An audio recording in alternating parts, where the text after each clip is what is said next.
about me? He always says that. Oh, shit.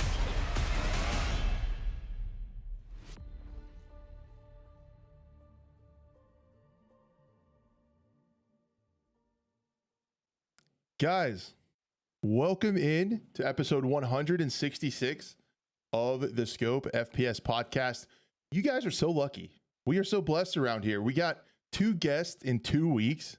That's incredible. So we had IMO last week. It was awesome to talk about everything he's got going on. And this week, we are honored to be joined by a backend programmer, developer for Gray Zone Warfare over at Madfinger Games. Riki, how are you doing? Hello, thank you so much for having me on again. I really appreciate it. Welcome, welcome. Yeah, this is Welcome great. in, everyone. Name is Riki, and I do backend and online services for the game Gray Zone Warfare. Yes, a game that we are quite fond of and talk a fair amount about around here. Yeah, it's really cool to have it. If you guys didn't notice, I don't know, I guess especially for the audio listeners as well, she's a VTuber. So this is the first time we've had a VTuber on the show. So she's got her avatar all set up and rocking on the webcam, and it looks really cool. I see like the Gray Zone logos in the background and everything. It looks I didn't even notice that. That's so cool. Yeah, it looks really cool.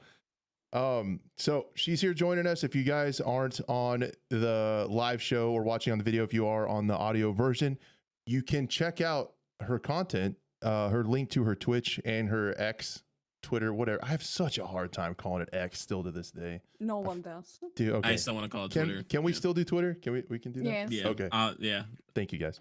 So her Twitter and her Twitch is in the descriptions down below. And also it's in the show notes. If you're on the audio version, it will be in the show notes as well. So you can check out all of her stuff because she is one of the few developers that streams her own game. She plays the game a lot on her Twitch channel, goes through the tasks. She's out there in Lemang battling with us against the Flip Flop gang and others across the island. So it's really cool. It's great content to watch a developer play their own game. It's pretty neat. So definitely follow her on all her socials. But really quickly, Blue, how are you doing, man? I haven't seen you. Dude, I haven't seen you since my surgery, dude. It's been a minute. I know. I'm glad you're good. It's been busy here too. Busy. A lot of stuff behind the scenes as well too for our game as well too. So getting closer to the next major update. So For Incursion, we can talk about that later. Yeah. So that's why I give so much more props to developers and anyone that has to work with UE5 at all. I can see why people get upset at like the smallest things. I was like, you don't know the work it took to make that light reflect specifically off of this building right now, and then for the textures and the models and all the ground needs to be leveled, like every little detail, especially how much detail like Gray Zone it has now and then what's going to be put into the future. Like it blows my mind. And this is like, we're like a 7-man team. This is like a whole company that I can't even imagine like the stress that there is for Gray Zone. So I think it's very hard for people to actually imagine how much goes into it. I don't blame them because, like, how no, would I you know? don't. I was like that before I joined the team as well. You know, Yeah, I was I just a met gamer. so many people like that they didn't know anything and they somehow got into it and they were gamers before, like, maybe even 10, 20 years, and they're suddenly, oh my god, I was so wrong and I am so sorry. I'm so sorry. Yeah, it's kind of like with Devil Dog too. But that's perfect. That's like the perfect sentiment to have, because that's exactly why I love having developers on the show. We've been lucky and fortunate enough to have a few developers on here, and that is my goal with these talks, is to like bridge that gap, because there is a knowledge gap between people that just play games and like, why isn't this working, or why is this a bug? Just fix it. Like, just click the button and fix it. Just fix it. Yeah. So I really do enjoy these, and I know our audience does also enjoys like these peek behind the curtains as to like what goes into some stuff, and kind of bridge that knowledge gap. And maybe you guys have a little more empathy, myself included. I've been known to rage at a bug in a game before. Maybe I don't know. There might be a clip floating around of that or something. Yeah, it's like, why did I just stutter right here? God, if I didn't stutter, I would have killed that guy. Yeah.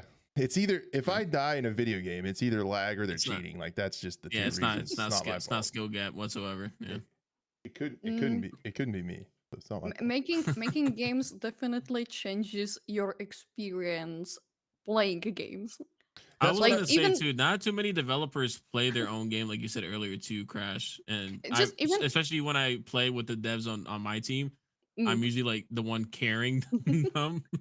no, it's even like other games. You might not notice it right away, but we have a friend group that's like consisting of all Madfinger people, and we play Sea Mhm. of Thieves like almost every week, like for 3 years now. It's like our game, Oh, right? that's cool. I love Sea of And Thieves. we just one of the guys on the squad is our tech artist, and like we whenever we encounter something new, we're like, oh my god, are you seeing this? Okay, I wonder how did they do. And do you think that they used? Yeah. Oh, you said And like look at our it first, differently. Yeah. yes, our first 15 minutes is just like, I wonder how did they? Oh, You're that's just so breaking cool. down the game and you haven't Yes, even left the port yet. Like yes.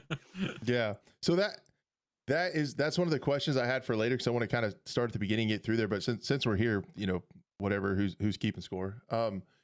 So I've had a production company where I've done filmmaking stuff. I went to a few classes on like filmmaking and composition and stuff, and film theory, and it kind of made me look at. I can't watch films the same anymore. I'll Mm, see what they did Yeah. with the cameras. Yeah. They'll block here, like they moved the actor over here, or they framed it with this, or like maybe they tilted the camera to give you like a little bit of uneasiness or something like that. Is it that way Mhm. with games? Like since you're so to be clear, she's a back-end programmer at Madfinger Games working on systems in Gray Zone Warfare. So that you work on game dev and stuff, is it the same? Do you notice that kind of stuff when you play games? Do you notice games differently or play them differently based on that? I would just say that you notice much more things in details and you like think about the background of things, but after a little bit it doesn't really take away the enjoyment of the game. It's just something little extra, something cool, and you can be like, oh yeah, this is cool. I see what you Mhm. did there. I see what you did there. Good job. That's pretty But it cool. definitely doesn't take away from the fun. You just have to sometimes like switch, working brain and So gaming you have to brain. turn off your brain. It's kind of like Yeah. it's like imagine Crash if there was a game. I mean, or actually, there is games about hunting out there for Mm, sure, and it's like, this doesn't seem right. I wouldn't do this if I was them, So you had to just like yeah, yeah. click, turn it off, just switch Yeah. that part off. Yeah. Yep. I thought about it. It Oh, definitely makes you more forgiving to anything unexpected in the game, like be it bugs or If networking there's like, issues, I anything. would say like if there's actual passion behind it, because I'm sure like you see other games out there that are just clearly just like asset flips, and it just like Mm, it probably it gives like, I mean, like I know before Grizz Warfare they had the day before debacle happened, mm. and that just put a huge stain on like early access, and like I'm sure that was like also I think another reason why people were just so harsh on the early days of Gray Zone, because they just got done getting like their heart broken from the day before. So it's you know I it's tough for definitely developers nowadays too. I definitely read a comment or two like comparing Grayzone to that game before. Yeah. But fortunately, I remember that we talked about it a little bit, internally in the team, because people are worried. Like people are like, oh my god, what does it actually mean for us? Like, can it have a negative impact on us? And Hmm. someone on my team said, you know what? This is just another opportunity to show people that they're wrong. And that kind of Yeah. stick with me. And I stopped worrying after that. Yeah, I think it's just another way to even be more transparent as well Mm. too. yeah. Yeah. That was another question I was going to have later. You guys are just like speeding through this thing, man. We All got to right, fill up an this hour, yeah. but how We have good. We'll fill it up. all right, we'll be fine. Yeah, since we're here, how is that with like reading comments and stuff? Because even me, just making YouTube content about Gray Zone Warfares, I get some comments like, and how do you take those? Like, do they kind of take a toll on you? Are you better at dealing with them, or how has that been with the reception of Gray Zone from like the good and the bad to a year later, the game's improving?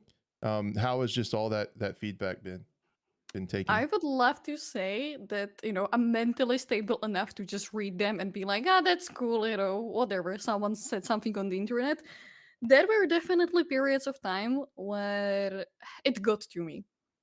especially around the early access release, because that was an insane time. I think that in life of everyone in the company, we worked. I remember like working all day for multiple weeks. Like there was no end to it. I did want to do it. It's not that I was like forced to or anything, but I wanted to, Mhm. because there was just so many things that I wanted to put in before the deadline, before the release, and just wanted to make it, the best game possible, given the time that we had. But around the time, people started complaining like, "Oh my god, this and that." My absolutely favorite comment that kind of hurt me back then, but now I look back at it and I laugh at it.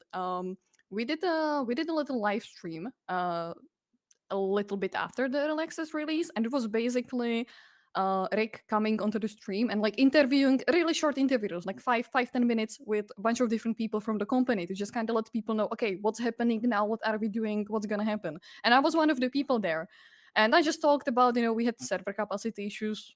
Oh, we were trying to get some servers in Africa back then, I believe, because we didn't have them on launch, and surprisingly, there was a bunch of people that wanted to play in that region. So we were That's trying to yeah. figure out the fastest way possible to get some servers to them. And it was one of the things that I was talking about. Like, hey, we know we're trying our best to get it. No, please be patient. We're going to have them. Just give us a few days. And Mhm. after that, sometime after that, a comment got to me. There was a dude saying something like, well, I'm not surprised that their servers are having issue if a 14 years old girl is taking care of them. Like, brother, what? It's always like the one comment that sticks with you Yeah. for a long time. Yeah. And as I said, I look at it now and I laugh at it. But back then, when I read it, I was like, "Oh my god, am I actually like bad image for the company? Like, should I just not show my face anymore? Like, what do I do in this situation?" That's funny. I have a comment like that stuck with me too in my chat, and I laugh about it. It might have been with Gray Zone, like the game had just launched, and I had quite a few people wanting to check it out and stuff. And I was in the menu setting up my character, and it was a comment, and it was, on Twitch how it shows you like the first time someone chats in your screen. It So said highlighted. yeah, it said first time chatter, and he said, "Play the game, dumbass."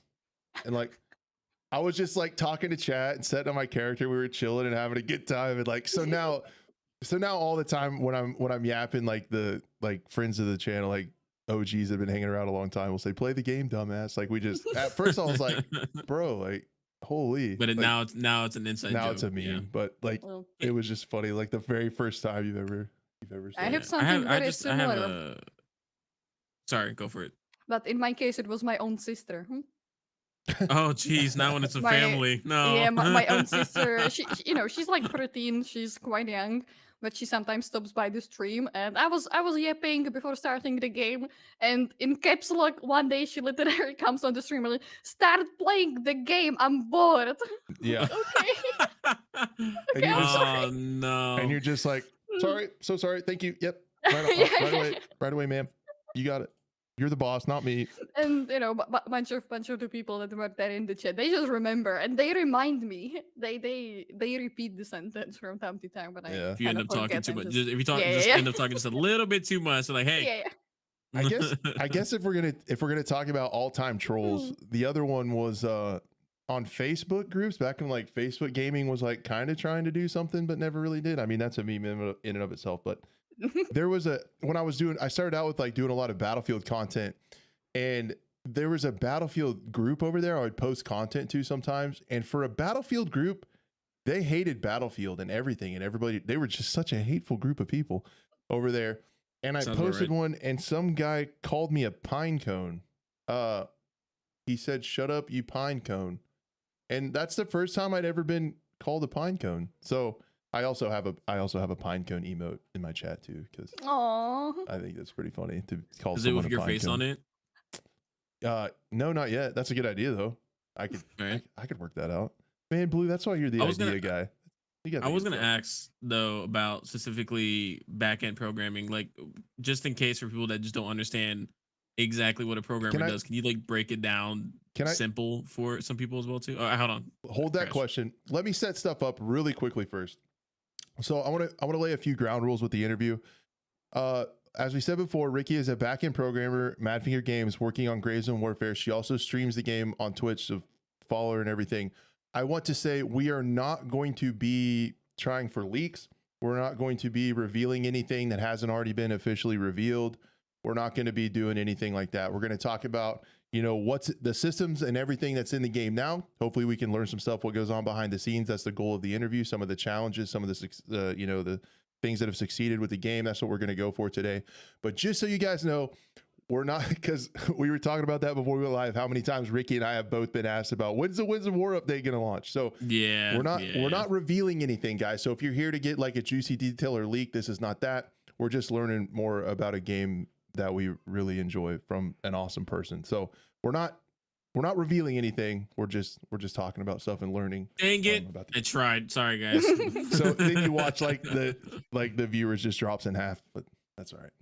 Anyway, so yeah, go ahead. I'm sorry, Blue. I just wanted to, before we get into the weeds no, stuff, that's good. That's good. Because I saw a couple like questions. I was like, nah, we shouldn't be talking about that stuff right now. I just wanted to know more about like your specific job in the company. Like, what does that entail? Because I know this is just like one piece of the entire puzzle. Yeah, it's tricky to explain my job to people. I have attempted a few times, but if I were to put it in the simplest way possible, me and my team, we kind of work on the game, but not really. We work on a separate application that's called the Backend, that's in charge of a lot of the operations that the game or the game server doesn't really do it itself. And it involves things like persistence of your equipment or your stash. The fact that, you know, you go into the game, you play, you get the new gun, you turn the game off, and you come a week later, and tada, the game is still, the gun is still there. That's what I do. Things like those.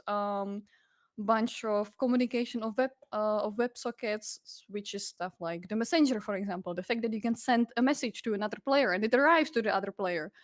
Things like the squad systems, the friend systems. What's else there? The fact that, you know, your rewards from the vendors arrive after you finish a quest and stuff like that. It just sounds nice to even have just a team specifically for that I bet section instead of like seeing small teams that have to like one person's doing all of it, you know?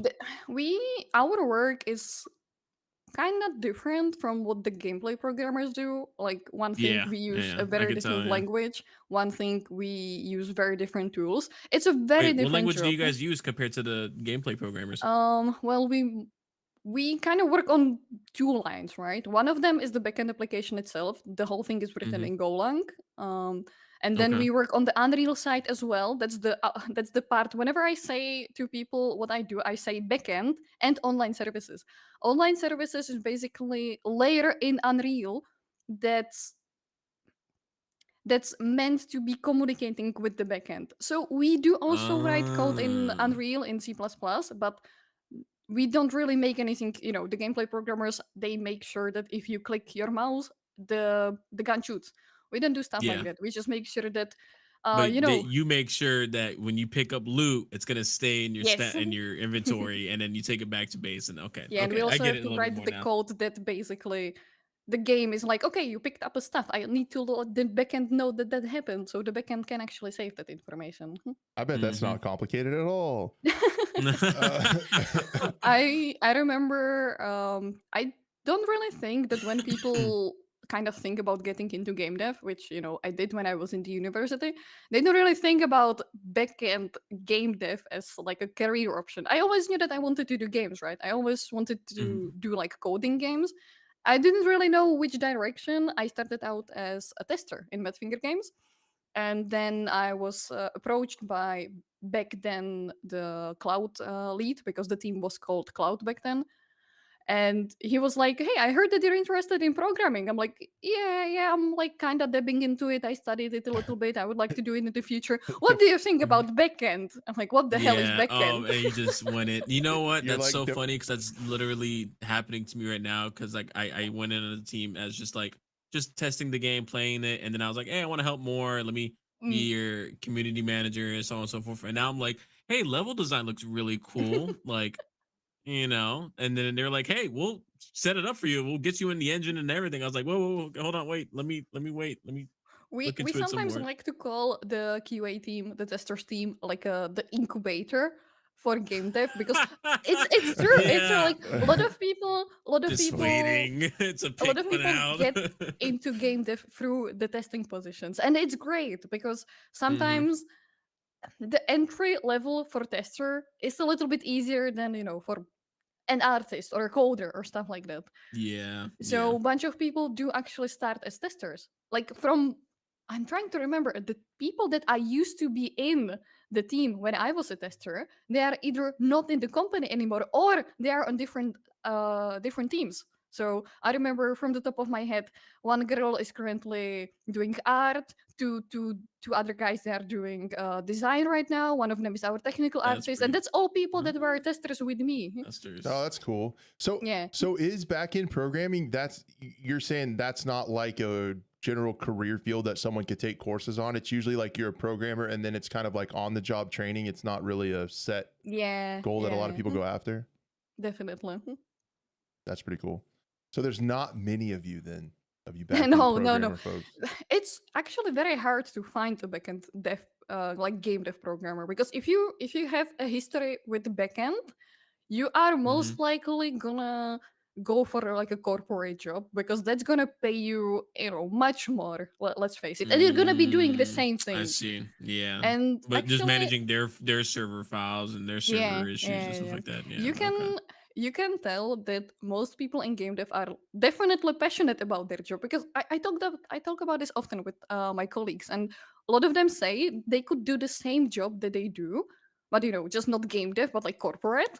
It would be still Hmm. the same coding, just not coding a game, but coding, I don't know, an application on the phone. You're not passionate about games. There's no way. There's no. I couldn't And tell. most of them Yeah, I could get couldn't tell. paid much more than they do because game dev just doesn't bring that much money as a big corporate job would do. Yeah. So the other one of the questions I had, so you do like server backend stuff. Are you the Mm. person when there's like a server outage and the game's down that you get like the 911 call? Oh yeah. What's that like? Because I always picture that in my head. I've Mm. played several games that have gone down. My words, not yours. Rainbow Six Siege, like where the servers go down all the time, and I just wonder what that looks like. Is it like a Just red alarm, like call you, woken get up you up middle out of of the bed? night. Yeah, Yeah. middle of It's the night, gotta get to the stressful. office. It's very stressful because you realize, if you think about it, you realize like the implications.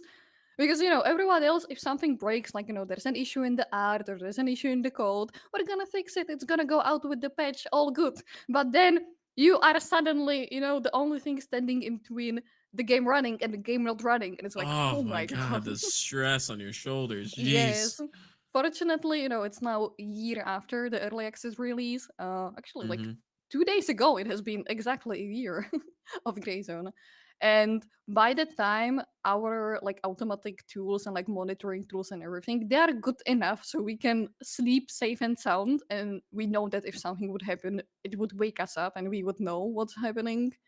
But the first, oh my god, I don't know. Okay, I was I gonna say, think that I can say how that. was the first like initial launch? Yeah. Were you just putting Oh out man. fire after fire, The pretty first much? week, I lived in the office. I haven't left the office for a week after Grey Zone released. I Oh had my my god! sleeping Did you bag. guys have like a space to? Oh, I was gonna I say, was yeah, just where to I was sleep? just Yeah. sleeping next to my table, and I was only sleeping for like 2 to 3 hours because I was just stressed. I think that we were all stressed. Like I bet. we just Yeah, didn't want to yeah. sleep because we just were watching the graphs and like expecting something catastrophic to happen. so Yeah. so so you got like during that launch week, you guys were able to like you kind of have metrics real time like pulled up in like Mhm. a situation room, and you can like watch server health and like make sure like everything's running and stuff. That would We be definitely had the monitoring tools for that, but we didn't have Hmm. as good tools as we have right now to like automatically solve whatever is happening. So a year later, now most of the issues that will happen will solve itself.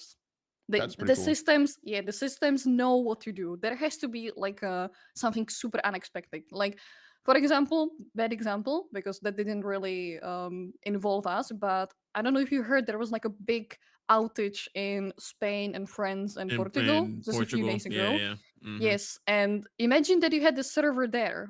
we don't have any Yeah. servers in Spain, so it didn't happen. But if we had a server there and something like that happened, that's a situation that we are not ready for. Like, what do you do in that situation, right? Yeah. There's nothing you could do. There's no communication with them at all whatsoever. You wouldn't Yeah, get any response. I think that you would just redirect the traffic to the closest server, but you have Most to do it likely, yeah. manually, right? So those kind of Yeah, things. and then So those servers would get overloaded, and you're putting stress on Mhm. those. People are like, "Why is my game lagging?" It's Yeah, like, dude. exactly. so forgive my ignorance. I can't remember, is Gray Zone on the two main servers, right? Are Microsoft Azure and Amazon? Is it on one of those two services? No, Is it? It's it's oh not. okay. Are you not I'm allowed? not sure if I should be telling Okay, don't what if it you is, can. so. All good. Okay.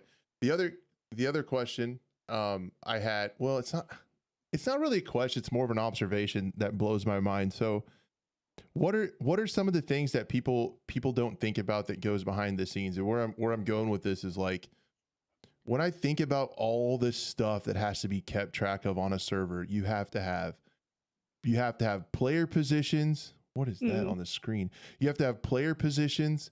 You have to have like loot for, like, and that has to all be replicated to everybody on the server, right? You have to have loot Mhm. positions, like what the loot is, like what quests are going on, rewards. You got the messaging system. You have, like, the weather has to be duplicated across all the clients. Like, I was thinking of all the information that has to be duplicated in real time and sent out to all the clients. And how does, like, I just don't know how it works. It's like magic to me. And also the fact that it's like, it really is such low bandwidth too. Like, when you look at, like, how much a game uses, like, while you're playing it, it's really not that much, like, bandwidth with all that information going on. So I don't know if that's a terrible question. I'm really bad at podcasting, but it's like a crappy question, because it's not really a question. It's more of an observation. But, like, is there something that might surprise people that, like, goes on behind the scenes that, like, the server has to keep track of, and, like, I how think that there is one thing that comes to mind, and it's a thing that I have to deal with a lot. A lot of people don't realize that there is a bunch of information that we have to force the server to let us know instead of letting your game just let us know. Hmm. Because there's this general rule in online games: you never trust the client. And the client meaning, your game, because Hmm. the game is running on your PC, and we can never be sure what did you do, right? And that's Yeah. general rule for game. That's not just Grayzone. That's like general rule for online gaming. You can never trust the client to not be lying to you about the position, right? Because if your server didn't check, hey, is this guy not running a little bit too fast? You can just modify if you mess with the game and the application more than you should be, let's say, you can modify some values, right? And it's gonna look like it's working on your screen. But we have to make sure that we are always like, okay, this client is lying. We have to recheck. We have to make sure that this is the actual information. And like Can you tell if absolutely almost it's everything. Can you tell if it's server or client side then from your view? Well, it's always client side, but you have to usually the server has to do the same calculations that the client does. So it's not simultaneously, like, Okay. right? yes, Okay. yes, And and you have there's to make sure that they arrive to the same result. so it's like a Because verification step, like, yes, kind of. It's just Okay. there's two source of truth basically, man. and you have to make sure that they are the same. That's how these things can happen. For example, if the calculations are incorrect, right? Yeah. So you cannot trust. Okay, client says X, and you cannot trust the client that X happened. You have to calculate the X yourself, and you have to calculate it good enough that it's the same. Yeah. Mm. So Wow. does Okay. so do you Mhm. work on, like, the net code of, like, the bullets and impacts and stuff like that? No. Okay. That's gameplay stuff. Oh That's man. definitely gameplay stuff. All right. I have a lot of ballistics questions, but I'll just table those for another day. No, it's okay. Um, I think that it actually put me in a super unique position, because I work on the game, but at the same time, not really, because I work on the system that mostly run on the background. So I had this, what Yeah. was it? It was like Well, month. it's this stuff that people see but don't see. Yes, yes, we have Yeah. very invisible job. Like you will never see it. And that's good. You shouldn't. You don't want to see it. Yeah, 'cause you that's- see Yeah, exactly. If you see it, then there's an issue. Exactly. Yeah, yeah, yeah. yeah. So it Oh was man, like that's so interesting. month after. Yeah, it was more or less month after Grace on early access. I didn't know that we have the quick menu in game. Like you press your H and then you can quickly access whatever you have in your pockets. I didn't know, Mhm. and my chat was like, "Ricky, why don't you just use the quick access menu?" I'm like, "The quick what?" Oh, wait, what? One more time? Yeah, What like, did you have worked on the back end for that though, specifically though? that doesn't require backend because that's just something No, that you know. is it The because quick menu. it's not inventory based, right? Or is it No, no, technically? no. That's just action that you do over your inventory. Like we don't care if you I know. see. Because it's Yeah. already stuff that's already there. So you already Mm. worked on your part. You just Yes. never exactly. I Like get it. whatever Okay. whatever happens in the game, like on the gameplay side, I actually don't know. I just Yeah. provide the information and I take back the information, right? Got it. So it's been a long ride of me actually discovering what we have in the game. Like my chat has told me so many things about the game that I didn't even know. I can relate because Mm. I haven't played a ton in the last couple wipes. Kind of, I really think I was waiting for 0.3. I'm really excited for Mm. this next update and all the Mhm. PvP and the content possibilities.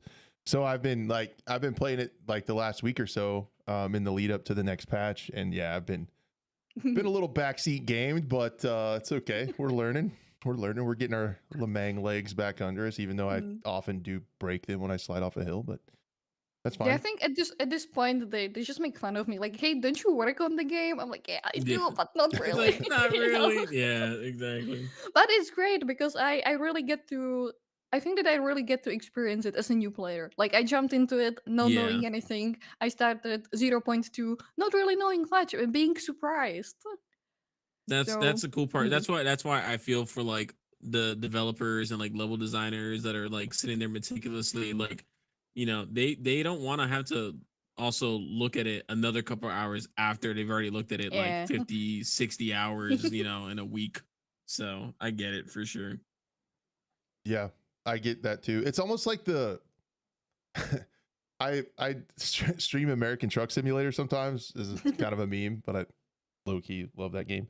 And a lot of people will come into my chat that play the game that are also truckers, and it's like, dude, Yeah. like, do you not get enough all day that You just wanna... got done driving 12 hours So that's... straight and now you want to play American Truck Yeah. Simulator. Like That's why that's where I go in my head, is like why a lot of developers don't play their game too much. I don't blame them, because like if you work on this thing like Mm. 8 to 12 hours a day, the last thing you want to do in your off time is play the thing. But the whole simulation genre of game is really interesting because I have a friend who works on Farming Simulator, right? And I was like, what's the kind of people that plays Farming Simulator? And other farmers. yes, yes, and that's the answer he gave me. I'm like, what? It's like, Oh, yeah, really? they do that. They do that in day, and they don't really know what else, so they just play Long it day working on the virtually. farm. Yeah, Time to go tend to my virtual one. exactly. Whatever, Crash knows. whatever, I guess. Yeah, dude. I don't know. Sorry. That would be me playing like the Hunter Call of the Wild or whatever. Like, Exactly. It's like, I just got done from a hike, a couple days out. Time to sit down and do it again. I just got out of the mountains or got out of the woods. I'm gonna relax and do it virtually. Same thing. But yeah, I was gonna ask a quick question too. Like, so you started working at what point in Madfinger? It was still back. It was still back with the phone games. Even like Okay. before Grayzone has even been an idea. I've been at Madfinger for 6 years, plus or minus. So yeah, Okay. even before Grayzone was even a concept. that's cool. So And is Mm. there a difference between mobile and PC that you've Yes. noticed? That it's very different. Everything is different. It's a very different approach. It's a very different environment. Like you're suddenly not scaling for a small, for a small screen, but you're thinking Mhm. big. So what was that like? That's really interesting, because I'm assuming a fair amount of people came on afterwards. Mm. What was your reaction when you were first approached with, okay, hear me out, guys. We're going to make an open world persistent extraction shooter. What do you guys think? Like, When what the is board meeting was like, what was your reaction to I hearing think of the that concept the first time? when we realized how big the concept was, most of us were Mhm. like, we can do that. Like there's 60 of us, and you're talking about the game that sounds like 200 to 300 people should be making. Yeah, We can't yeah. be doing that. I have a very good friend. He's a level designer at Madfinger, and I remember that what was it, like 3 or 4 months after the early access, we were just sitting down chatting, and he's like, I'm looking back at it, and I honestly don't understand how did we pull it off. In the time that we spent on the game, in the amount of people, I don't know how we did Mhm. it. And I look back at That him was like, it's you know what? crazy. I actually don't know as well. We just kept working and it happened. But when we heard about the scale of the project for the first time, I think that I speak for more people than just myself. It's like, how? How are we gonna do that? That's impossible. It really is And impressive if you think about, like, it was just a couple years from concept to Mm, the early access launch. And I mean, it's no secret, and that's one thing that's been cool about Madfinger Games. Like, they've not shied away from the criticism that mm. that came with launch, and some of the bugs and some of the unoptimizations and things like that. But they also didn't shy away from getting to work, and like the game is much better than it was a year ago. But to think about the scale of this game, and even if you include the year post early access launch, it hasn't been in the cooker that long to Mm. be this big is pretty impressive. Like, no Mhm. matter how you slice it, for what's been put together. And like, I mean, just Before even that, talk. Excuse, yeah, go ahead. That's before that, I actually used to hate the idea of, no, not hate, but I didn't really like the concept of early access games. Like I usually avoid them. I'm like, I want to check the game out, but I don't want to spoil myself too much. I'll wait for the full release. And only after we went early access, I've realized, oh my god, this is so cool because like we can actually shape the game based on what people think right now. Get Because together after as a community. yes, after Yeah. the game is released, big changes, when 1.0 happens, it's gonna be harder to make changes like this because the game is gonna be out. But it's not right now. We can do anything. Like if we introduce a thing and people 100% hate it, we can just press a big delete button on it. I mean, it's not that easy, but you know so what I you mean. do have an easy button, but it's delete. Yeah. It's delete. Okay. Yeah, literally Yeah. just a big old just it's like like you So, can get like the secondary keyboards for your PC. It's just mm, one delete button. That's all it is. Yeah. Yeah. and that's amazing because even just in those past few months, people have given us such a good feedback that the game definitely is shaped up a lot thanks to the people that like actually play it and give the feedback. Mhm.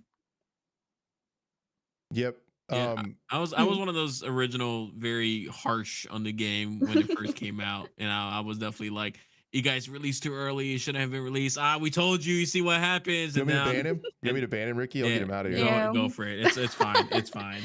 And I definitely, I got into some heated arguments with some other team members. I think from Matt Fingers online. I was just like, we told you, and then I was like, and then I see behind the scenes, I was like, oh my god, I'm so sorry. Like Mm. I didn't realize what I was saying, but I also now I completely understand of like, I mean, you just said it earlier. You were sleeping 2 to 3 hours in the office next to your freaking table, so it's like clearly the dedication is there. There's no It's the doubt about it. redemption arc of Blue the Robot. It's beautiful. It is. It is also because like just the idea of like of gray zone with like for me it's like I'm going back. I recently just re-downloaded Stalker Gamma and like that Mm. whole stalker aspect of like that's why I just can't wait for in terms of like the roadside picnic inspiration for the game. So that's like really what I'm waiting for as well too.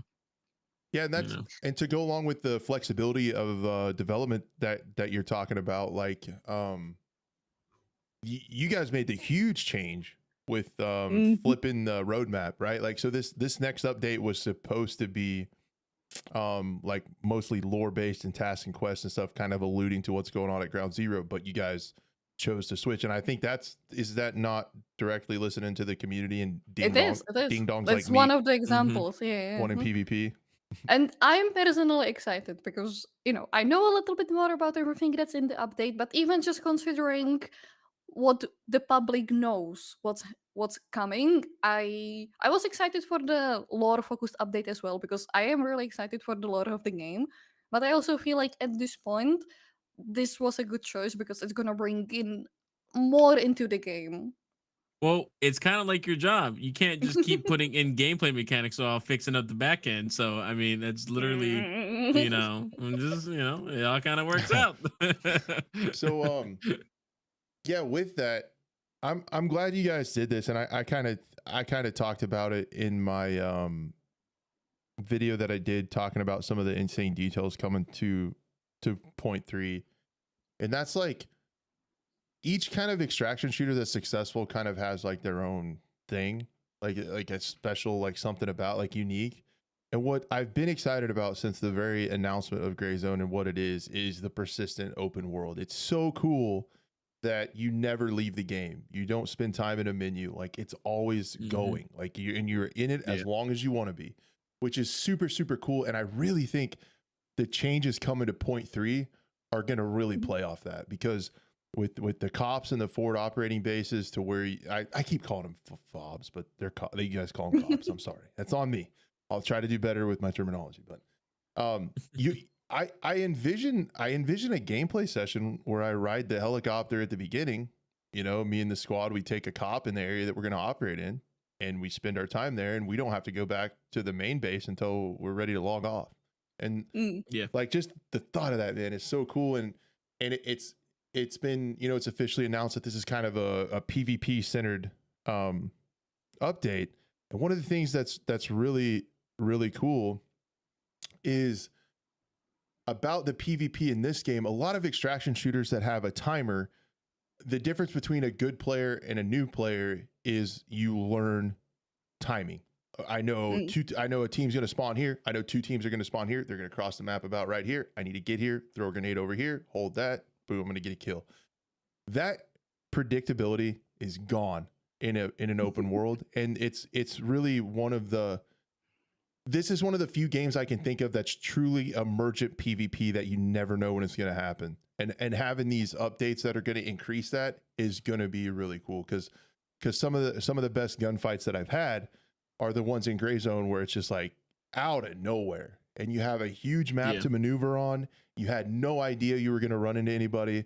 And like, you kind of, I mean, sometimes even like if you're out questing and stuff, you kind of get, lulled to chill and shoot an AI, and then boom, you see a player. And oh my gosh, like it's on, like it's, so having those experiences more, I'm really looking forward to the update. And I'm happy that you all listened to people complaining like me about wanting PvP, because when I complain, it's because I want the game to succeed, because I don't think there's anything like it. And since the Cycle Frontier kind of had its little bit of a stint, and I saw how cool like the persistent world could be, but having that in a setting that I prefer, and that is more like grounded milsim, kind of like it is, like, holy cow. I mean, I feel like, and I'm really not just blowing smoke, I really think like when you guys get closer to 1.0, and just even with what's on the roadmap, it's going to almost feel like an MMO, like with everything going on around the map. Is that kind of what the vision is, like the overall vision? I don't think that I should say, but okay. Well, I am personally I'm talking about very what's on excited. the roadmap. Oh yeah, that's true. I'm like excited for every one of those updates, because from what we've seen, if you compare like 0.1 to 0.2, and even now 0.2 to 0.3, it plays like a different game. And I think that that's gonna follow, because the changes that are planned for those upcoming updates, they're huge. And I, as someone who has played through the whole 0.1, like from the first task to the last task, 0.2, I did the same. I'm planning to do the same on for 0.3 as well. It plays like a different game. 24-hour streams. I mean, yes, I did that as well. I can't do that. I'm too old. I did 1 12-hour and I was done. I do 2.5 hours and I'm done now. I did a few, and I think that we were wondering, like, how could you actually speedrun Gray Zone? And that's where the idea came from. We're like, it's not really a game for speedrunning because of the key spawns and stuff like that. But still, how much could we do in 24 hours? Oh, I remember seeing that on Twitter. Yeah. So you did, how many quests did you get done in 24 hours? 92. And I'm a little bit frustrated because I feel like I could have done more, but oh my god, I feel like this is the frustration of every Grayzone player, honestly. The stupid generator key in YBL didn't drop for like 2 hours for me. And Jeez, yeah. out of those 24 hours, I really spent 2 hours stuck on one key. And I was like, oh my god, the key, that one key in Oh, particular. yeah, but what was it like when you found it? Little dopamine, huh? Well, yes, that's true. You know, the worst is that Maybe I'll give up now and then come back. I realized too late that that was actually addressed in 0.2, and the key drops, most of the, no, most all of them, all the keys that are required for quests, they also have world spawns and you can find them in world, and I completely forgot about that. So the key was actually there the whole time. I just kind of forgot. So while you were trying to get the key, did you or did you not think about maybe potentially tweaking a little back end information to get a little key No. or a I little... only joked about it. I only joked about it. Everyone knows that I don't do that. I made like I'm just kidding too. deal with myself that I'll never do that. I did give myself some money once, but that was because I was helping out with the community events for, because we have a bunch of amazing people doing community Hmm. events every week, and they needed to help with some rewards for the community events. So I was like supplying them with some stuff. Nice. Yeah, that would... Yeah, but I run everything, 100% from nothing, as any other player would. Well, it's also interesting because it's like when you're testing a game, you normally just try to just find the issues and find the bugs. So you're usually putting console commands here and there, just trying to get everything, and Mhm. then you go try to go one run legit, and it's like, oh great, now I see why people are complaining about this objective here, or this situation in this in this area. So it's like I it's think it's that a different from like testing than playing oh. from A to Z. Mm. I think that in ideal world, everyone who works on Grayzone would have the time to play through the game at least once. But let's be Hmm. honest, we're talking It's not, like yeah. 120 plus hours. And I understand that not everyone can put in, like, it took me 4 5 months on 0.1 to finish the game, and I played like 2 times a week, right? And Yeah. it's just And you're me. still working in the background. Yes, but I'm just working. I come from work, and I'm me. It's just me. But a bunch of my colleagues, they have kids and family, and Mhm, mhm. that's, I suppose, impossible to just power 150 hours into Hold on, honey. Grayzone. I'm bringing work home with me. Yeah. Yeah. But no, I'm working here. it is commendable. That's why I started off with, like, it's really cool to see a dev playing their own game, because sometimes you play games and you're like, there's no way they're playing their own game. Like, there's no way you could possibly do this on purpose. But We actually have a bunch of people that I like am aware of that are playing the game. One of our designers, people from people who have been to my streams, they'll know him. He's known as Mr. Mustache in the community because he's been on the community streams and he has a magnificent mustache. isn't he on the He plays beans the in game? Yes, yes, Yeah. he's on the bean can. That's the guy. He plays the game in his free time. Like he managed to finish in 0.1 all the tasks, I believe. I think that he's been attempting to do in 0.2 as well, but he's been struggling a little bit. But he actually plays in PvP, so Yeah, there is a balance there. I don't want to get it confused. I don't want to be like, well, the update's delayed because we've been playing the game too much. So that's Yeah. not what I don't want that to They were happen. pulling all nighters just trying to get some quests done. It's Oh my crap. god. First, just to update. I had, well, coming back to like people trolling a little bit. I had a bunch of comments that back then hurt me a little bit. Not gonna lie.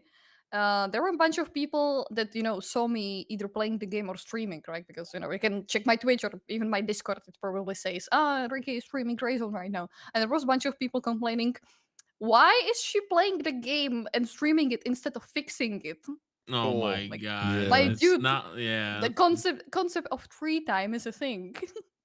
yeah. And it No, you're definitely supposed to be made me working on a feel, game 24/7, yeah, okay? it made me feel like some people didn't really see us as people at that point. It just felt, because I got a bunch of comments like that. I laugh at them now, but it really felt like, what do you think that game developers are? Like, we are very passionate about the job and everything, but we Yeah. need to sleep. We need to have some free time. Like, I can't do this as much as I want to. I can't do this 24 hours per day. That's So it's just like a chef impossible. gets caught eating food. How dare you eat food?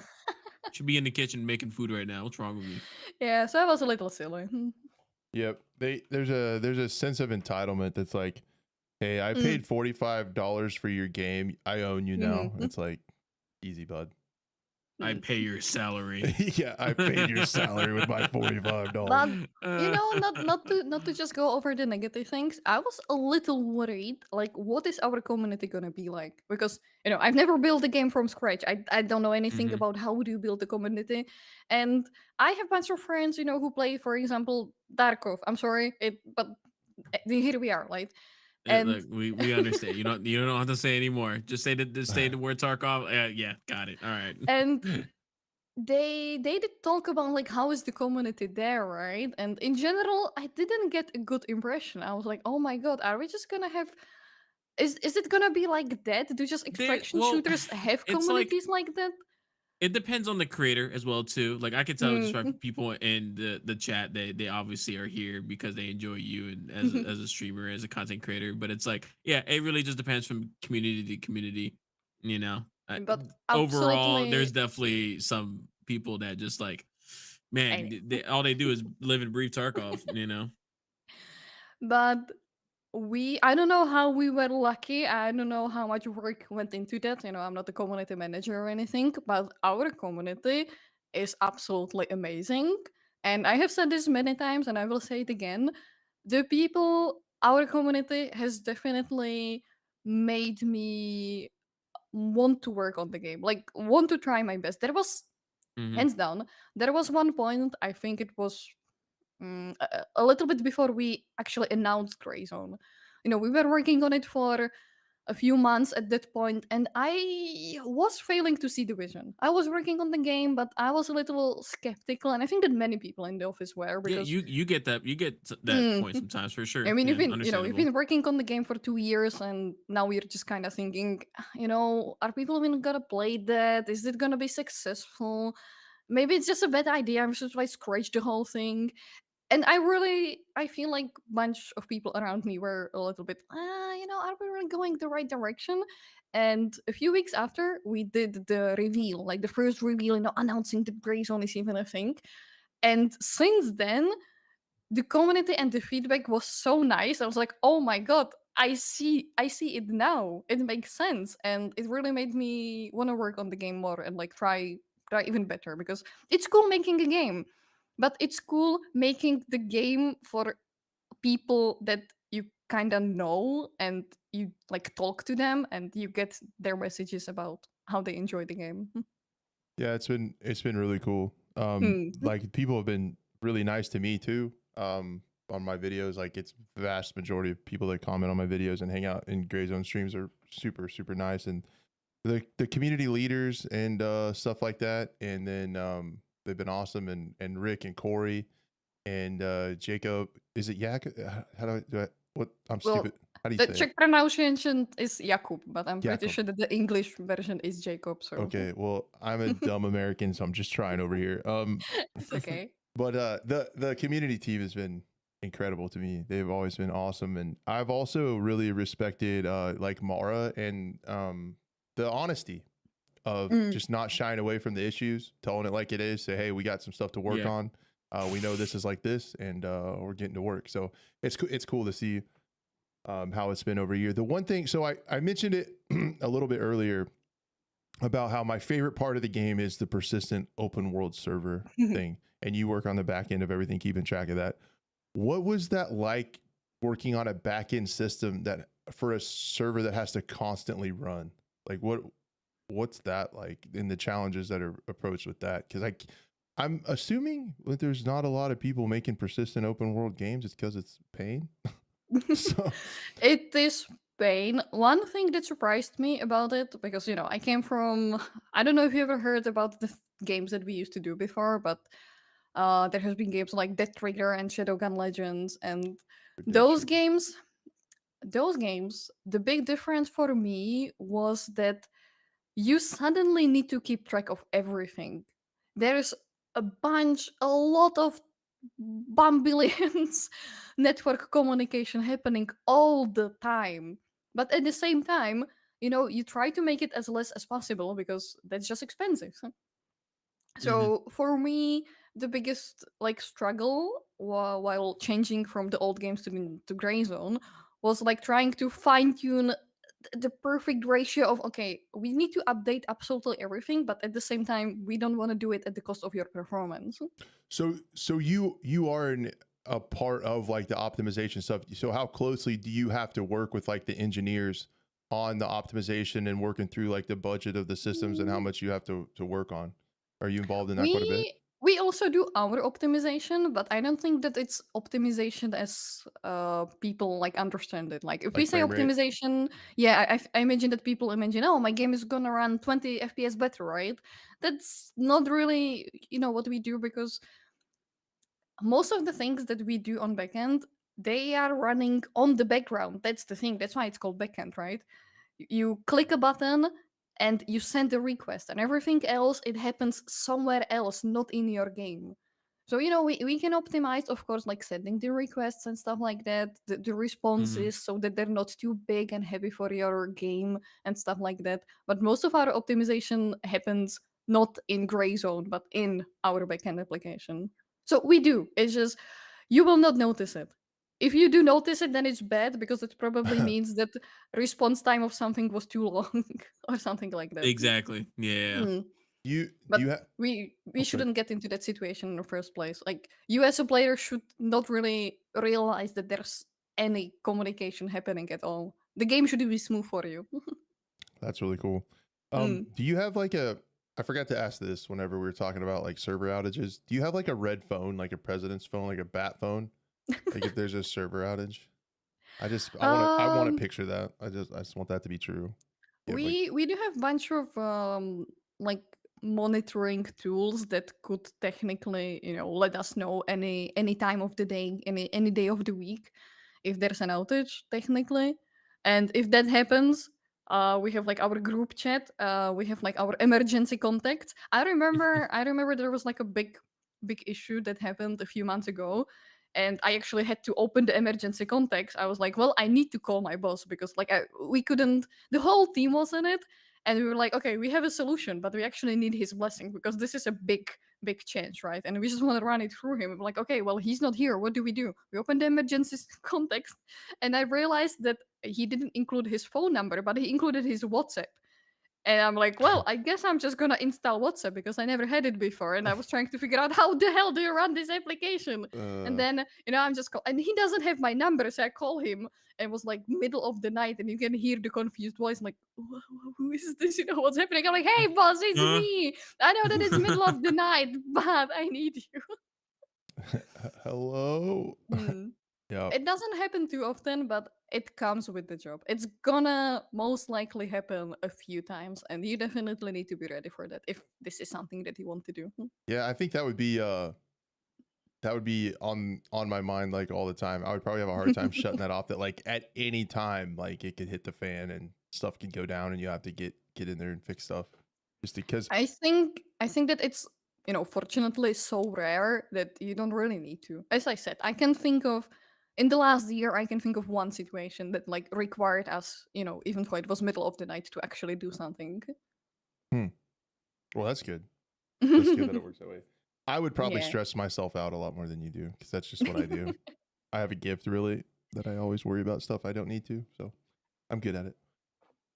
Um, what else was I gonna ask? I think, yeah, we've kept a ton of your time up.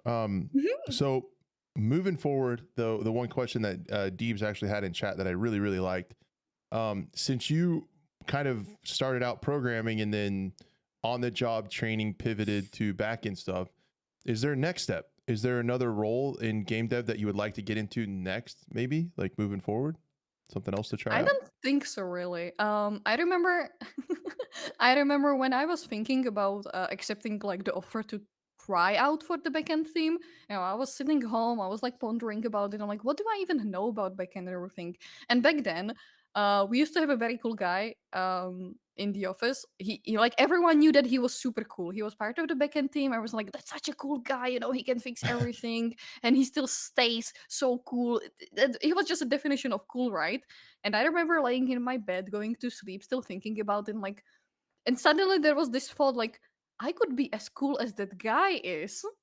And that became, you know what, I'm in. That's it. If I can ever become, as cool as he was back then, that's all I want to do. I think you It did it. actually it actually usually goes the other way. Like, gameplay programmers turn into backend programmers, after, being gameplay for a long time and just changing it up. I cannot really say if, like, one of those is harder than the other. It's very different, but someone did tell me that they believe that backend is harder than gameplay, but it has its own pros and Oh, cons, definitely. I didn't say that. oh. Someone did tell me that. Okay, let's be clear. I, Someone else said it. yeah, yeah. And I really like doing this position. It feels cool. Something about it's really cool. Yeah, it is because if you think about it, in my eyes, you do pretty much magic. I don't. I have no clue how it works, but it just does. So I could just imagine just like the gameplay programmers and backend programmers just like having like little tournaments and competitions against each other. Please tell me you guys have I don't know what it's called, like where they just like get into a room, like program something like in a certain amount of time. There's like it's like a LAN party, but just for programmers. what do I'm they trying to remember call the name those? of it. Oh man, Did I call those I something? well Yeah. I think that I know they do it in like the hacking community where they all Mm, get together and they have like something that they have to like hack into and it's like a race. mm. I can't remember. I can't And we remember. don't have Yeah, time for that. hackathon, game jam, stuff like that. Maybe Yeah. not game jam specifically, but Hey, like a we do game hackathon. jams. I know a bunch of people in the Do you guys office do that game jams Yeah, yeah, internally? yeah. I've did some game jams with people from the office in the past. We are still planning. It depends on the time availability, but people in the office, they do game jams. And see Do this, like, you? people Huh. that professionally do game jams, and then on their free time they go and over the weekend they make another game because they just like making games. I was gonna say Animals. like do those games end up just like kind of like becoming their own separate entity as well Oh too? yeah, Like, definitely. They're like something small existing on the internet, and you just send it after the beginning. Hi guys, I was on a game jam this week. Please check the game out. And everyone's thinking, yeah, I like this, I like that, I hate that. We actually even once put a whole team of like Madfinger people, and we did the game jam in the office. I remember that we just spent the whole weekend in the office working on the game jam thing. It was like a oh, big That that's sounds pretty sleepover fun. in cool. the office. Yeah. I have no idea how it would work because I'm an idiot, but it sounds fun. You That'd be never seen cool. one of like the like one Big Fred did his game jam I and remember like when it he was a bunch did of it. people. Yeah, I Yeah, just so mean it's, it yeah. I have no idea how like actually making a game works. I don't know. I don't know if you guys who've listened to the podcast. I know. I come off as a pretty smart guy, but hate to break it Super to you. professional over here. It's an exciting and very rewarding process. It can be frustrating. It is definitely frustrating very Have you often. worked on something yourself in Oh particular, yeah, or yeah. I did some small personal projects in my time. I also did a bunch of game jams. So I know how frustrating it can get, but at the end of the day, you look at it and you see that you're building something, and it's super satisfying because after sitting at this thing whole day, you just compare what you had at the start of the day, you compare what you had at the end of the day, and you can see it like shaping the right in front of your progress? eyes. Yeah. And even if you got stuck and you were like dealing with an issue for 3 days, and then you fix it and you finally see, oh, suddenly this light lights up in the The game, and you're like, epiphany I that did hits that. you. Hmm. Yes, Yeah. it's very Is there anything satisfying. that we can? Is there any projects that you have right now that we can go take a look at that you would be willing to show us later down the line, or it's like this is personal. This is a too personal project. Stay tuned. Stay tuned to our Twitch stream and bug her over there about it. I I was kind of hoping that I will find the time for that, but the last year it didn't really happen. But one of the things that I wanted to do as part of my streams was to do like more game dev actually like on the stream. We managed to do that a little bit in the past. Like I was doing a little Renpai introduction. Renpai is Hmm. this super cool Python-based visual novel game engine. It's super easy to get into, and we just did like a 2 to 3 hour stream, and I was showing how you can actually do your own game in that. It was super exciting. Like I was able to Oh, show that's people, cool.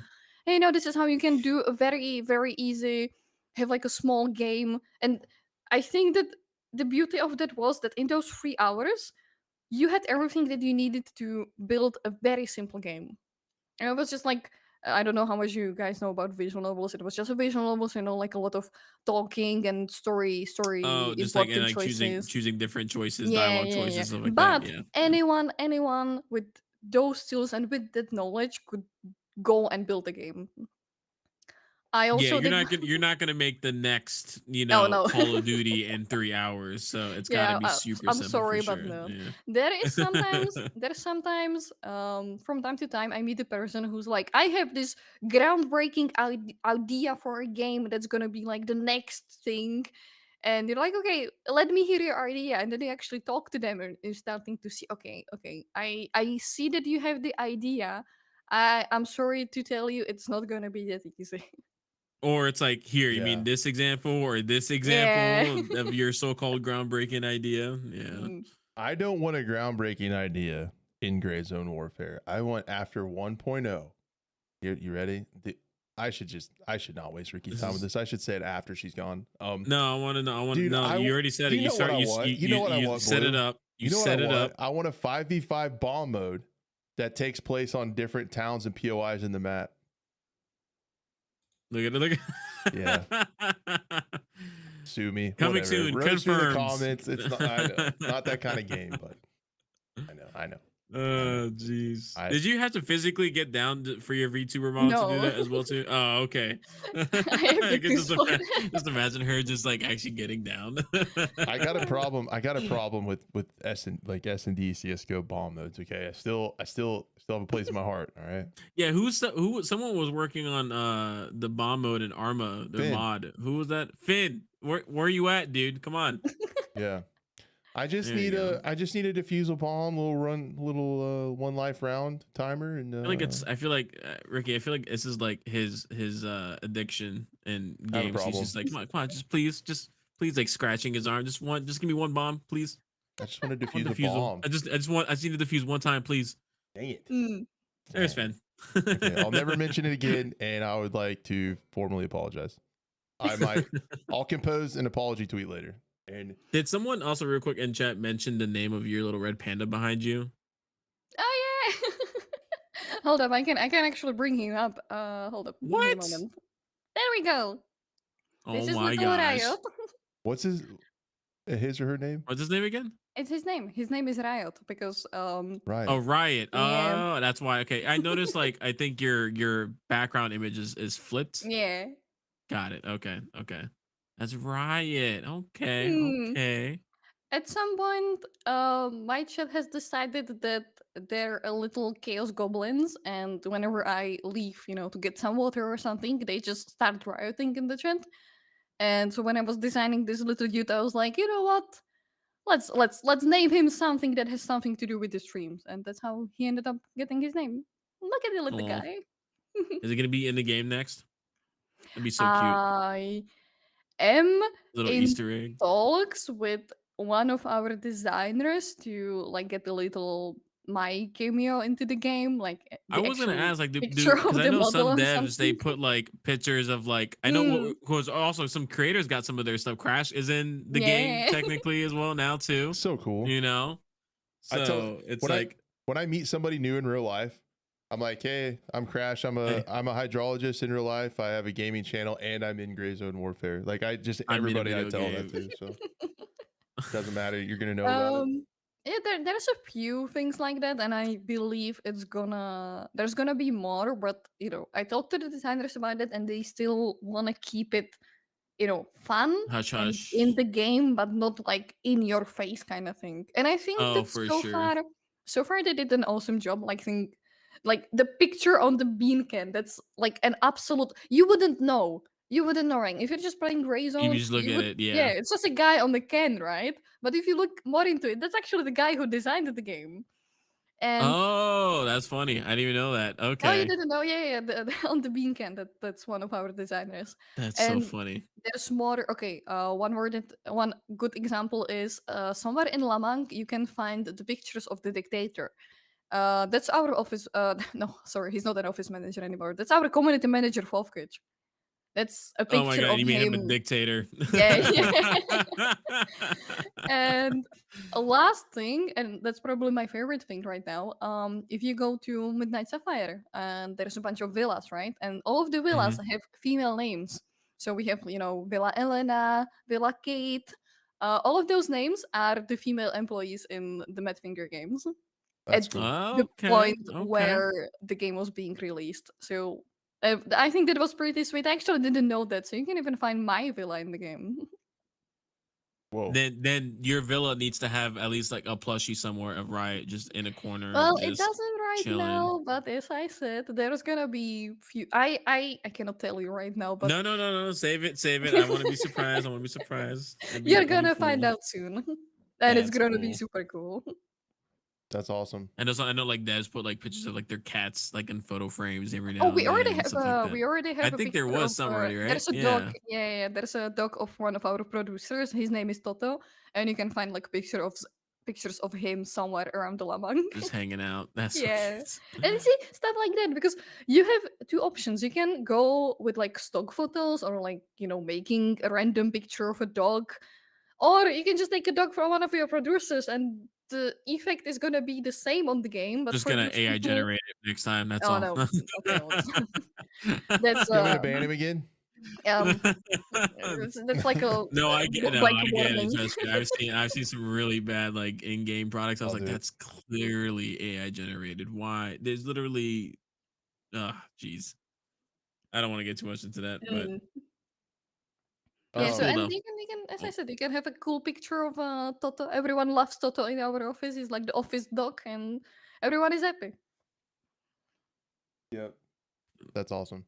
Mhm. I was trying to think if there's anything else. I can't really think of anything. Mm. Man, that was awesome. Do you have Mhm. anything else, Blue? I think we covered everything. I was gonna yeah, no. It definitely like it made me like now that I see a lot of the stuff behind the scenes, it made me understand a lot more of like what her job is and not even just the job of her team. How big is your team? You mean the whole Madfinger team, Well, or no, like just my? Oh, your section. Yeah. well, it's official. It's 3 people. It's kind of more like 3.5 people. When we started Dang. out, it was 2 people. I Oh remember my gosh. I remember when we were meeting, like just online meeting on a call with one of our third party providers. We met them for the Yeah. first time, right? And we joined the call, and there was me and the other guy, and they look at us and like, "Where's the rest of your team?" And we were like, we are the team." You didn't And they're hire like, anymore. it is "Wait, what?" it is crazy like to see like, I guess we talked about the scope of the game earlier and how crazy it is it got put together so fast with Mhm. that small of a team is pretty crazy. Yeah, what we said 60 back then, has it grown a little bit more since It the has year? definitely grown in the last year. I don't know the exact number, but I want to say that it's like 80 in-house people. So if we count even not in-house people, because we have some not in-house The con people, yeah, or contractors contractors and and stuff stuff like like that. that. Yeah, yeah, I yeah. Hmm. think that we are close to 100 right now, but But that's like, you might want to 80 fact check me on that. estimate full time. So then, Mhm, and mhm. if they're a contractor, they're probably working on a whole different project as well as that too. So yeah, for the scope of this game, I can see why I could see why 2027 was an estimated date at this point. A I lot going on. I still believe that if you look at the game, it's like you would imagine ways bigger studio behind it. Yeah. Yeah, no, 100%. Yeah, and that's why when people really just don't grasp Mm. that the concept of making a game and how many people are actually making these enormous games and or even what was it? Just the time it takes in total. That's why I said 2027 seems more reasonable now for all the content that's coming to the game, plus all the fixes and everything else that gets. It's like Yeah. I just feel like when after the release and everything kind of calmed down, it's like it was like that. You know, I don't know if you've seen that. This is kind of nerdy, but like the Avengers, that like after credit scene where they're just like sitting in the shawarma shop. It's like Mm-hmm. just sitting there, just like exhausted. Everything's done. They finished the job, but they're just like, you know. So it's like only two of you guys putting out all those fires. You know, I can't even imagine Have you the stress and. have you thought about at all what your future looks like past like Gray Zone 1.0, or like what you want to do for like a next project years down the road? I That's too. I was gonna generally ask that try not to earlier. think about stuff like that. I It's probably best. personally, I'm scared. Yeah, 100%. I should do better I at that. Let's keep I that anxiety all the personally way down here. don't really see myself, going anywhere else. I love being here. I love working on the project, and something would probably need to go drastically wrong for me to like change up things.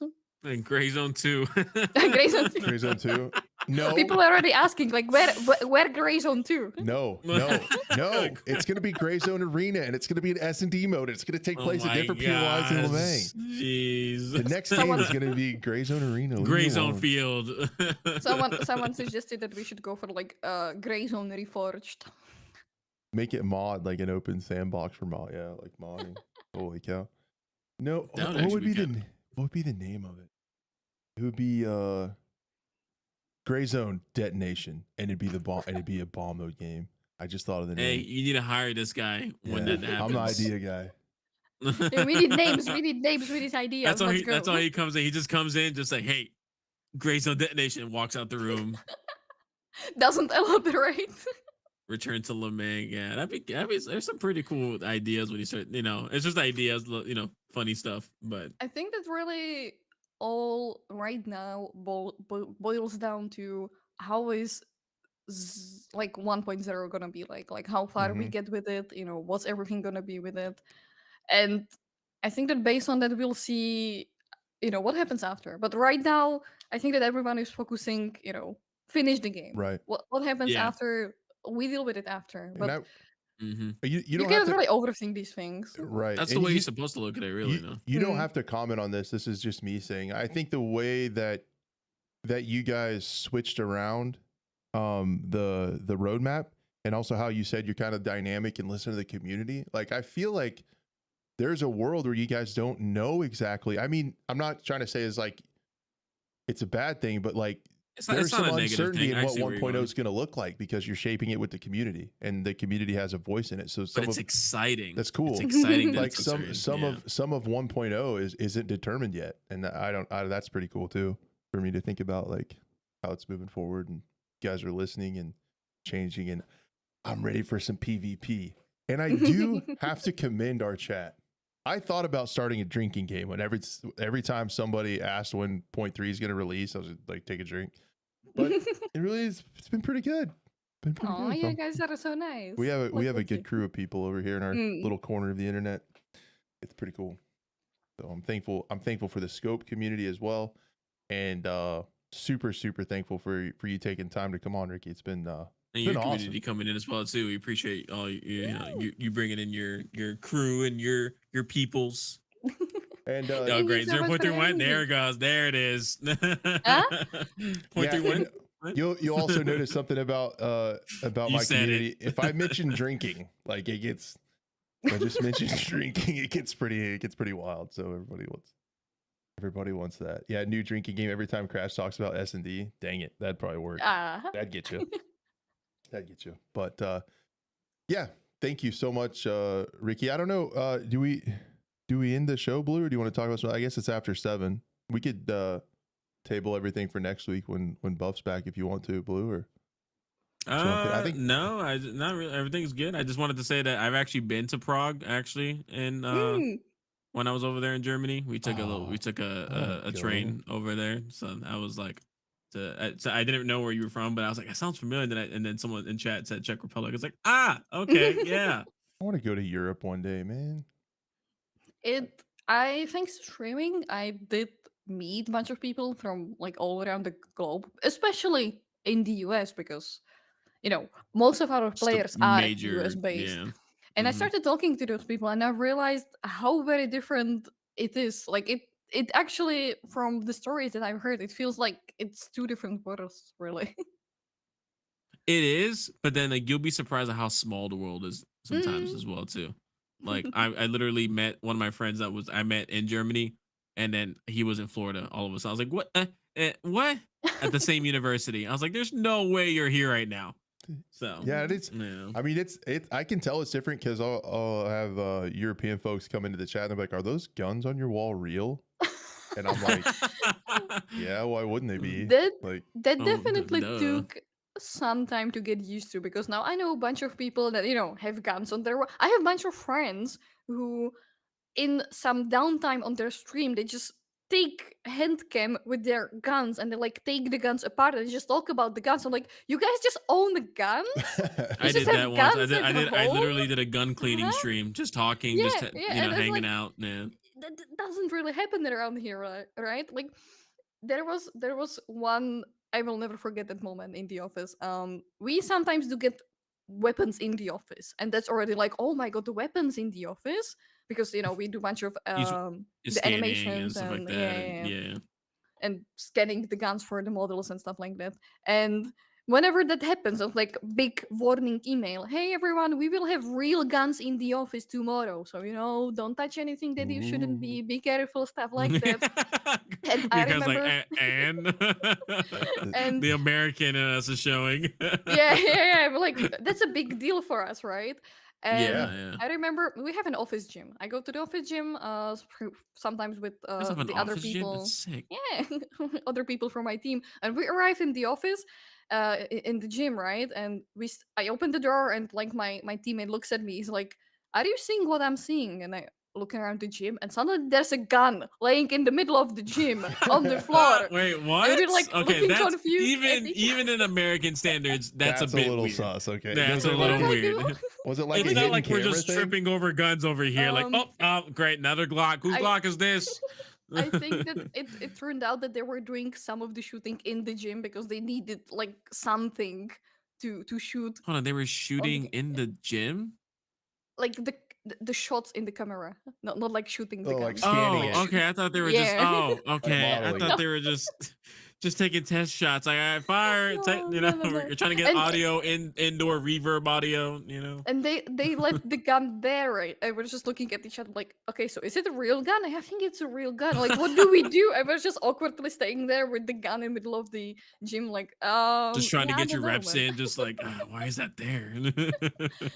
So that's definitely been a big change. Like people just casually, yeah, just go to the shooting range. It's like no big Where deal. I is do the that every your weekend. office located? If you Mm, want me asking. it's Is in there like how Brno. many? Okay, is there more than one, or is it just that No, main we have one? just one office. Just the one. Okay. Shooting Okay. in the You're gym, not dude. you're not EA respawn level No, yet, where you no, have no. like I different have countries, different no idea offices. how do people manage like development in multiple buildings, like different company entities. Yeah, I'm You can sure that barely you can handle get different used to it, offices, but let alone different mm, buildings. there Yeah. has to be a point almost where the team, and it sounds like I just feel like on one of the streams Mara talked about this, about not making the team too big and sticking with mm, the core group of awesome talented people you Yeah. have. It's like, because we were fortunate enough to interview Jim Heil from EA, who worked on the optimization of Battlefield 2042, and he said just in the optimization team in the Slack channel there was like 500 people. mm. And it's like, Oh, yeah, like I how do you have no communicate idea. with that? Like, I don't even know. But I'm talking, I'm a big fan of Mara not wanting to make the team bigger, because I think that there could be one point when you would realize that you don't know everyone. Like yeah, I can confidently say right now that I know everyone and I know what everyone does. We have yeah. we have one big open office, right? Our office is open. There's no like small offices in it. It's like one big place. Okay, And not just a bunch of whenever cubicles and whatnot. yeah, Yeah. and not even that. So whenever I need something, I can get up and I know what I need. I know who is the person to go to, and I just go over and I can talk to them. And I know that yeah, person, right? And I imagine that if the studio was bigger, then sometimes you know what you want, but you don't know who to talk to and where to find them. right, And Yeah, that and yet, yeah. yeah. I'm sure that it works. But I just can't imagine doing something like that There's personally. got to be like There's got to be like a threshold that you cross, and it just like diminishing returns of like more people is not necessarily more efficient. I would just love to be in an office myself. We're using like Discord and Notion and whatnot. So it's like, and even then, it's like kind of hard to kind of keep up with some of the chats that go on in the different channels and stuff like that. So it's like for that, it's nice that everyone's in the same office, but then also like if you start getting past a couple hundred people, then it's like there's just no way to really keep that same communication. I did want to say back to the firearm conversation. Sorry, we were talking about shooting in the gym. I have one of my handgun targets is like right out this window in my yard. Oh, he's been saying this forever that one day he's just gonna it has to be I would on get banned. Twitch. It can't be on YouTube. It's gonna be it's gonna be when I retire. But I want to have a stream where like the final stream that gets him banned. Yeah, I'll just and then I'll probably shoots out the window. The way everybody gets rewarded for being edgy, that's probably how I would blow up. I get like a Deserto tweet about me, like streamer shoots gun on live. But it's just I can literally safely shoot at my target out this window, and it would be pretty cool. But, like honestly, for me, it was a huge experience to shoot a gun for the first time in my life. I was like, that? I was gonna say how? Yeah, I was about to ask. Terrifying. I love hearing like first that. Terrifying. It was terrifying. What did you shoot? Do you remember? I don't know. It was a handgun, and then it was some AK, and it was a shotgun. Like that's the only thing that I'll be able to. All of them had some issues. Okay, so I mean, with the those handgun, are pretty big calibers for first time shooters. How was the shotgun? I would say. Was that? It hurt. It hurt so badly. I had bruises on like all over my left shoulder because it just kept kicking back so hard. It was painful. Like I remember shooting for the first time. I was like, "This hurts," and I was like bracing for impact because it hurt. That's why I never put like any. Well, some people put like rifles as first time shooters. I'm like, give him a pistol. 9mm is the most, or like a 22 or something. The first 22 for sure. Gun that I did was some small pistol, but I think that was the worst experience. Okay, so there's this guys. I don't know guns. It's weird. No, I know. I don't really know guns, right? So this gun, it had this safety kind of thing for releasing the magazine, right? And I didn't really know, and I didn't know how to hold the gun. I was holding the gun for the first time in my life, so like my fingers around very awkward. You can imagine probably. So somehow one of my fingers was where this safety button was. So the first 3 times that I shot, the magazine fell out, and I got scared, right? And you get scared, so the magazine falls off. I get scared. I turn around. I'm still holding the gun, and it was like, yes. No, we don't turn around. We don't. And then the instructor started screaming at me that I'm not supposed to do that. And it's stressful. It can be stressful. I understand, and he told us like that's the rule 1. You never turn around, but it's just in that moment you get scared. You don't know what's happening. So I did turn around, and he started screaming at me. I'm like, I don't know what's happening, and it happened like 3 times before I realized what I was doing wrong. It's a jerk reaction for sure, because I've taught a bunch of new shooters working in a gun shop as well too. Like they've never shot a gun, never been around a gun, and I will always make sure to get up right behind them and brace myself with my hand on their shoulder to keep them facing that way and stuff like that. So, and then we'd go over and over like how to load the ammunition, how to put it inside the weapon itself. So it is like 2 completely different worlds, because on like my end of growing up, I thought the Czech Republic was the Texas of Europe. No, is that not the case? No? I mean, people everyone says that we have amazing gun laws, but I wouldn't really know about that. I ain't seen any guns when I was in Prague, so that was a good, I guess, You don't really. It's not that people just own a gun. It's easy to do, but I don't personally know many people that own a gun. Like if I do, it's like 2 people.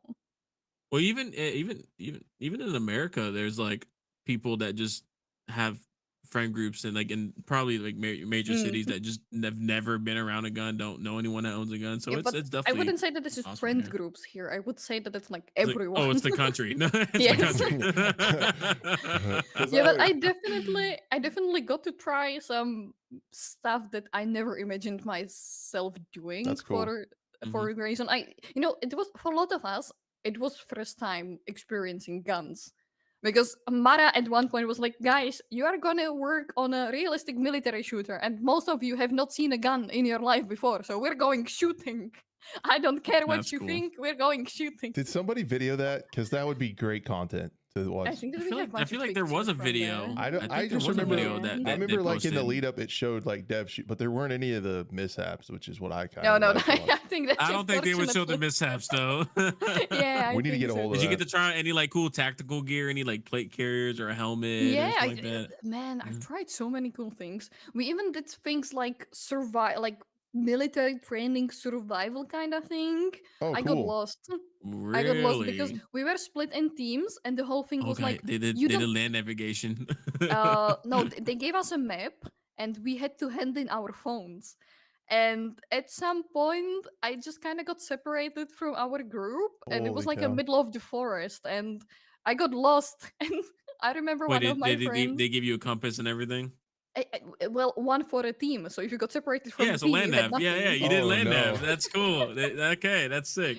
And I remember hearing from one of my friends who was on a Lost different team. LCs. There were like a few places where we were supposed to find in the forest, and there were like the training people, and we would either shoot guns or like learn how to get out of ropes if someone like kidnaps you or something like that. We were Oh my eating god, they like did bugs. seer self-defense? training. You did seer Yeah. training land nav? What is this? You're like You a guys- you special actually went ops through- soldier now. You're basically a Navy SEAL. And she was like, I was on one of those places where we were actually eating the bugs, and I heard someone talking because the instructors, they had walkie talkies, right? And I heard one of them saying, "Oh, one of the girls got lost in the forest. We need to look for her." And she thought, that's definitely not gonna be Ricky. And then she's like, who else would it be? It's probably Ricky. Ricky is What lost. else would How it I be? know. Called Oh out. no! Called What out. else would Fair. it be? And you're just like, guys, I'm lost. It's blowing the emergency whistle. But- Just Yeah, I'm But- just. To my credit, I found myself. I found the road, and I knew that the road leads back to the camp. So I actually arrived to the camp. oh, okay, heck okay. yeah. Hey, see, you got it eventually. You know. Mm. And So then yeah, it's we, like, we tried a bunch of crazy things that I've never really seen myself doing. But yeah. but Wait, did you try MREs? Yes, and I actually love Ooh. those. It's so Those cool. okay. People people joke on me for that too, but there's some pretty good ones out there. Mhm. It's look okay. in a situation like that. There's some pretty bad ones, but there's some pretty good. I They probably mentioned there's start to gonna be take- some bad ones. They probably start to taste better all the time. The longer you're out there, they'll start to Oh, taste Yeah. better. And Oh better. yeah. Well, Yeah. The It's thing is, I didn't really experience them for the first time during that time because, fun fact, everyone in my family is in the military. I'm oh literally interesting. the Okay. only person in my family who didn't pursue a career in military. I just make games. But How's my Thanksgiving? my mom is in the military. My dad is in the military. My stepdad is in the military, and Wow. even my younger brother is in the military right Holy now. cow, Yeah. that's cool. And you're just like, hey, I'm over here. How was Yeah. how Here's was my red panda. I was trying the night vision. I'm sure you got to try that, right? Like the night vision stuff. for the Yes, that was dinos? super cool. I you- was very Oh, that's excited cool. for that. We got a bunch of them, when they were working on 0.2 because it was the whole thing, right? Day and night, right? I was so excited, and they suck. Yeah, you just can't see that much. Yeah. Right? I was so excited to see, like, oh my god, this must be so cool. And then I actually tried them. I was like, oh, this is holy, how do you even see anything actually? And then you try them in You're the just game. I'm like, okay, well, I'll rather just not. I'll rather just go blind, I think. Yeah, thermals are better, but those do not need to get anywhere near this game. Yeah, I agree. Because yeah, I have a really good friend of mine who's got a couple thermals, and they're so cool, but they don't belong in video games because they're too cool. They're too cool for balancing. Because So you Is it- use night vision, you shot guns, you did survival training, you did Land land nav. navigation. Yeah, I got lost in the forest. then I you said- ate bugs. you You said ate like bugs? Oh yeah, I Mm. thought I heard that. Hold on, what? Yeah, it was part of the one of the trainings, and it was like survival kind of thing. And we were just, learning what can we eat in the nature and what we cannot eat in oh, the you can eat nature. anything once. So yes, as part of preparations for Grey Zone, I ate bugs. I actually don't mind. Look at I that. think that I ate bugs before. What was I ate a new? scorpion once. I never ate them alive. That was kind of new thing because they handed them to us alive, and we were supposed to kill them. So I was a little Oh, unsettling, not gonna lie. Or you could just put them in your mouth when they were still alive, you right? could just, yeah, you know. I But have I never was eaten a just like, bug, like wait, outright. really? Yeah. Never eaten a bug? No, I Come on, just man. Get with the times, I just man. shoot Protein. deer. Come on. they taste better. Like what? See, why but would I've never done that. I've never done that. Mm. So, you know. All right. So theoretically, on paper, I should be able to survive in the forest. I think you can. I think that would be great content. Try it. Take a camera, Mm, see what happens. I'm too scared for I would that. be too. Like I remember that we were even sleeping, in the tents after that. It was like full thing, We even slept Dude, there. how We long had were you out there for? just like 2 or 3 days. It wasn't too big. Like Whoa, we that- have game to That's work still, on. that's still pretty good. I'm actually going That's camping actually this kinda weekend wild. for about Mm. 3 days. So, yeah. That is- And now our team buildings are like gray zone in real life. I don't know if you've seen the video from our last one because it I is did. somewhere on the internet. Yeah, so we basically did like gray zone in real life. It was super cool. oh, I missed that. I need to watch that. Someone gets an injury, they actually have to you probably had to learn a little bit of about that too, huh? Mhm. Some like medical stuff. Oh, that's actually not a very nice. Okay, so part of the training was also like a medical station, and I don't know how to explain in English. This might be a little bit tricky. I don't even know how to explain in Czech. But there's this tube that they push down your nose. Nasal if you cannot, pharyngeal yes. airway. Yep, I know exactly. And the NPA. So I can't say that second part, but the nasal freaking tube that goes up your nose. yes, I did that. Yep. yeah, and part of it was we made pairs and NPA. yeah, and one person was supposed to shove the tube down the nose of the other person. Now, did you use the lube that came with it, or did someone just No, but there was just saliva? that was one of the most painful experiences that I had. I was Oh too wait, scared. you got it done to you? Yeah, I was too scared to push it down someone's. It felt like it would be easier for me to just handle the pain, right? What do we Oh, call- Crash doesn't know. Dude, Crash I am doesn't so know. confused. Like, guys, can we? We're Hey, making it's video part of the games. Like, game, what are we dude. doing? All right, It there's is tourniquets like in the game. Yes. Wait, is there an we did NPA in one. the game? No, not for now. It'd I don't be know if they plan to hilarious. edit. I don't know. It'd be but hilarious. Like there's like a mini game you have to yeah, do in order we to do even it. learned stuff, how to make tourniquets and like how to put them on because it was important for the game if you think about it. Like I know, okay, I think that is fine. I know that some of our designers they even watched like pretty disturbing videos of like the actual injuries that can happen in a war zone. And I remember that they were watching them on the TV in one of our like meetings rooms that we have, and you can see through. And they had to close, the see-through part so no one could see in because I was Oh told my that it was pretty gosh. disturbing. And they were like, "No, Damn. Riki, we cannot show you because you would not handle it." For real, Madfinger Games dedication, 100%. went You guys through are it, man. dedicated. I went through I, it for I the came game. to make games and I ended up eating bugs and sleeping in the fields and shooting people. So I can imagine. Was that not like where your head was at? Like it's like your fault. It's time to go to bed. Like we just had a day of survival training, and you're laying in a sleeping bag out in the middle of nowhere. Like, guys, I thought I And was. I just wanted to make games. games. Making What am I doing here? Where am I? Oh, I even got to fly a heli, so that was pretty cool as well. Whoa, that's Yeah, we have helis in the game. oh, that's sweet. Was it a little bird or was it just like a It was a regular little bird. helicopter? Yeah. Oh my gosh, that's so sick. It was really That's little so though. Like it cool. wasn't as big as we have in the game, but still. But still, yeah, probably it's a civilian version, most Mhm, likely. mhm, mhm. That's awesome. Yeah, hold on. Yeah, did you fly the heli yourself, or did you like? No. Oh, I okay. was They're just- like, all right, here's the stick. Enjoy. Just Good Go and I crash don't think it. that we have. I don't think that we have anyone who can do that. But maybe we should for the experience.